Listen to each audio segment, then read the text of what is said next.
do programa Rede Fé e Política, que é um espaço utilizado pela Pastoral Fé e Política da Arquidiocese de São Paulo, aqui na TV Agir. E hoje a gente queria começar esse encontro falando sobre os cuidados ao se formar a Pastoral Fé e Política, porque um dos objetivos desses programas é que o internauta se motive a formar grupos de fé e política em comunidades, em cidades próximas ou distantes daqui de São Paulo, e tem o nosso apoio, o nosso incentivo para que isso aconteça. Então, um cuidado importante é que a pastoral seja suprapartidária. Ela não vai defender a proposta de nenhum partido. Os seus membros podem e devem ter as suas opções partidárias, mas enquanto pastoral, enquanto órgão que está promovendo o bem comum, ela não vai ter essa participação.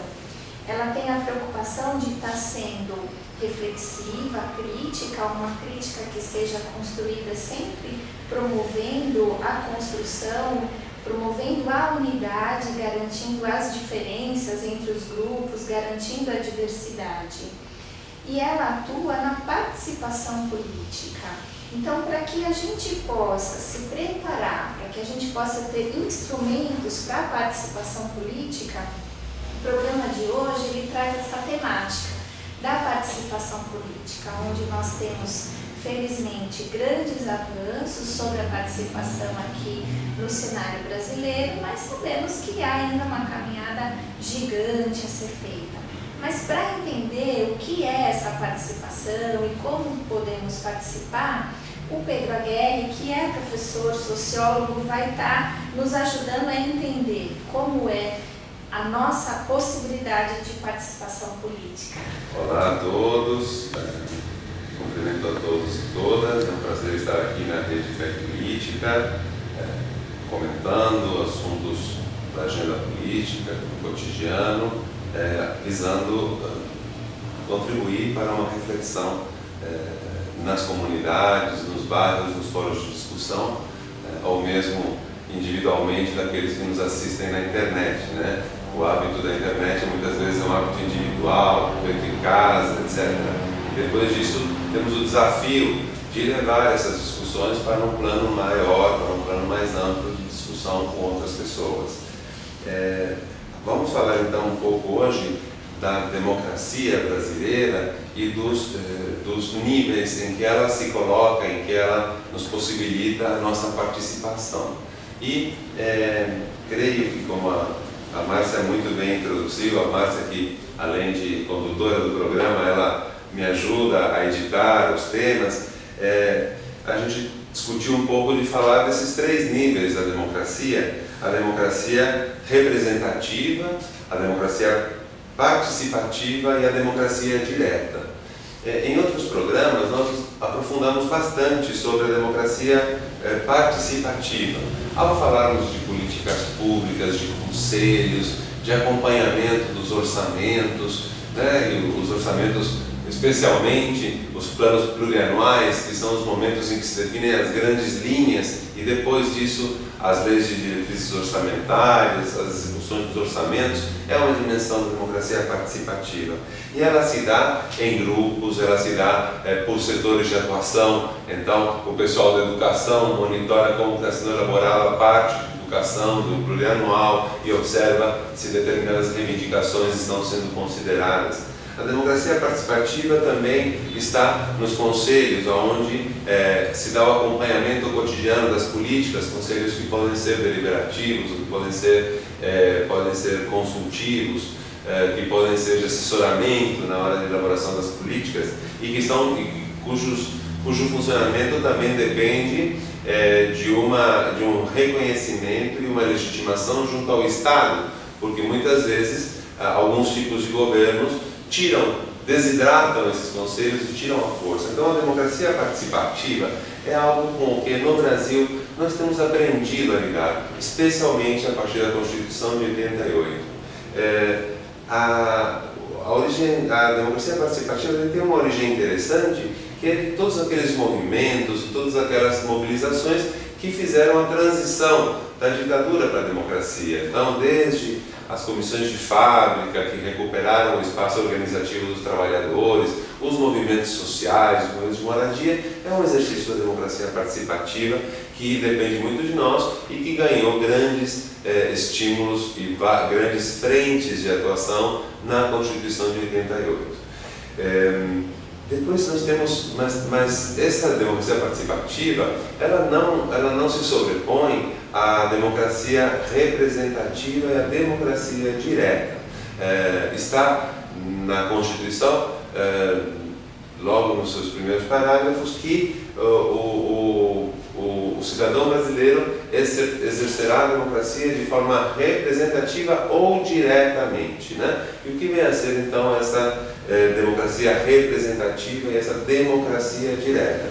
A democracia representativa é aquela exercida através do voto, da representação, de quando que é o processo de delegação, de transferência, né? Uma vez que não podemos todos estarmos discutindo os rumos do país, as leis e as coisas, então nós delegamos a alguns ao exercício da política. Esse exercício se dá nos processos eleitorais, no âmbito federal, estadual e municipal, no executivo, presidente, governador, prefeito, ou no âmbito do legislativo, nos senadores e deputados estaduais e vereadores, né? E nós exerceremos as nossas obrigações na democracia representativa em 7 de outubro, nas eleições municipais, né? Então, a democracia representativa ela é bastante conhecida e ela está definida pelo processo eleitoral, né? Então, a democracia representativa ela vem sendo discutida numa reforma do processo eleitoral e uma coisa muito interessante que está sendo colocada, embora os deputados não estejam querendo muito votar, porque são algumas transformações que são para um aprofundamento da democracia, então está demorando, está aquela negociação para tirar o foco da prioridade da votação da reforma eleitoral. Então, ela prevê que a mudança na reforma eleitoral, portanto, nas regras da democracia representativa, deverá passar por plebiscito. E plebiscito, aqui indo ao final dessa intervenção inicial, plebiscito é uma forma de democracia direta. Então, quando a Constituição diz que o cidadão exercerá a democracia, exercerá sua participação de forma representativa ou direta, nos resta indicar e aprofundar o que é essa democracia direta. Então, a democracia direta ela está referida aos plebiscitos e referendos, às iniciativas populares de lei, a todos aqueles momentos em que o povo é chamado a opinar ou é chamado a aprovar ou não uma determinada assunto de interesse comum a todos, né? E nós vemos no Brasil que, apesar de colocados na Constituição de 88, os instrumentos da democracia direta não foram facilitados o seu acesso para o povo. Tivemos poucos exemplos de exercício da democracia direta no Brasil nos últimos anos. Muito lá atrás tivemos uma discussão que foi decisiva para os rumos do país, parlamentarismo, presidencialismo, e a escolha do povo foi pelo presidencialismo, na verdade manutenção do presidencialismo, uma vez que já correspondia a uma tradição política e então foi a confirmação do sistema político que nós tínhamos. Nós tivemos também o plebiscito a respeito do desarmamento, e aí foi um exemplo muito importante de que o conjunto da sociedade se mostrava contra as armas, contra a violência, essa violência tão terrível que é uma característica do Brasil, que a gente fala muito em cordialidade, mas nós temos níveis de violência muito profundos e, no fim, infelizmente, e me permito exprimir a opinião de que muito em função de determinados lobbies de interesses específicos, votamos contra a restrição ao uso e à venda de armas no Brasil e com os resultados que todos nós vimos, né? Uma violência que não parou de aumentar no Brasil e que grava fortemente a vida brasileira até hoje, tanto nas mortes de pessoas, no crime, na presença de armas, na violência policial e assim por diante. Então esse foi um exercício de democracia direta. Porém, é tão difícil juntar o número de assinaturas necessário para poder exercer esse direito de uma iniciativa popular de lei, por exemplo. No caso da ficha limpa, nós não exercemos plenamente a nossa soberania. Quem propôs foi o próprio Congresso. O que nós fizemos foi um abaixo-assinado para pressionar o Congresso, porque a nossa Constituição gerou uma tutela da democracia direta e o povo não tem o poder de propor uma lei que venha a ser aprovada por um plebiscito. Então, o que nós fizemos, na verdade, foi uma pressão popular mediante uma coleta de assinaturas que acabou endossada por alguns parlamentares e logo depois conduzida a um processo político que reconheceu a importância do povo e acolheu, tanto que hoje a ficha limpa está consolidada como uma nova página da cultura política no Brasil. Enfim, a democracia direta, então, seria um dos itens que ainda mereceria um grande aprofundamento para que o povo pudesse efetivamente participar, e não apenas como coadjuvante, mas como protagonista do processo político. Dentro dessa temática, né, da democracia direta, a gente encontra a lei de iniciativa popular, que hoje é um pouco mais palpável mediante a história do ficha limpa, e aí a gente tem o plebiscito e o referendo, né?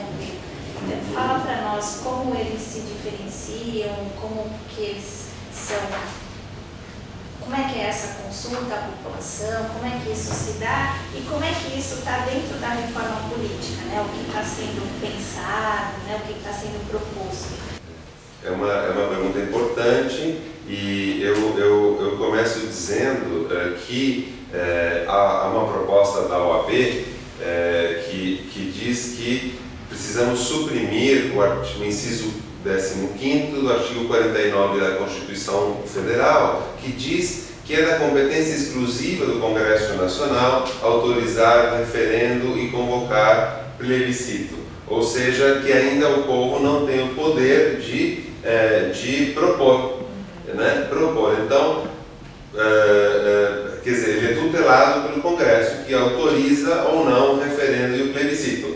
Você coleta todas as assinaturas, mobiliza o povo e aí o Congresso diz não quero, não me interessa. E então, aliás, essa é uma das críticas que vem sendo feita à reforma eleitoral, que quando restringe e deixa de discutir a estrutura dos partidos, a estrutura da lista partidária, é uma forma de ficar um pouco de costas para a própria sociedade.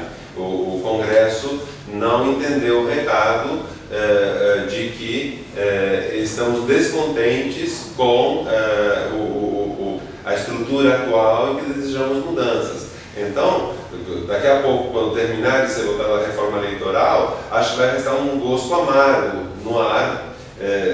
Evidentemente, festejaremos se conseguirmos algum avanço, mas um gosto amargo de que não tenha sido admitida uma discussão profunda. O povo pediu uma discussão profunda, abrangente do sistema eleitoral e o Congresso, desta vez, não nos deu essa oportunidade.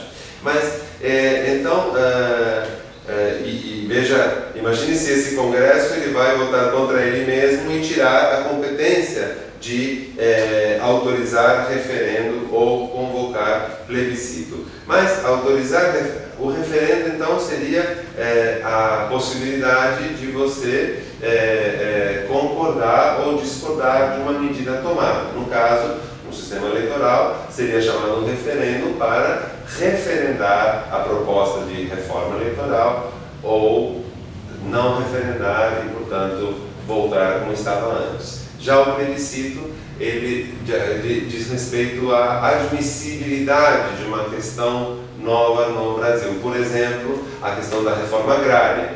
poderia se explantar um plebiscito retomando essa importante questão estrutural da vida brasileira e perguntando se o povo entende que deveria ser feito um plano de reforma agrária no país importante. Então, isso seria levado a plebiscito.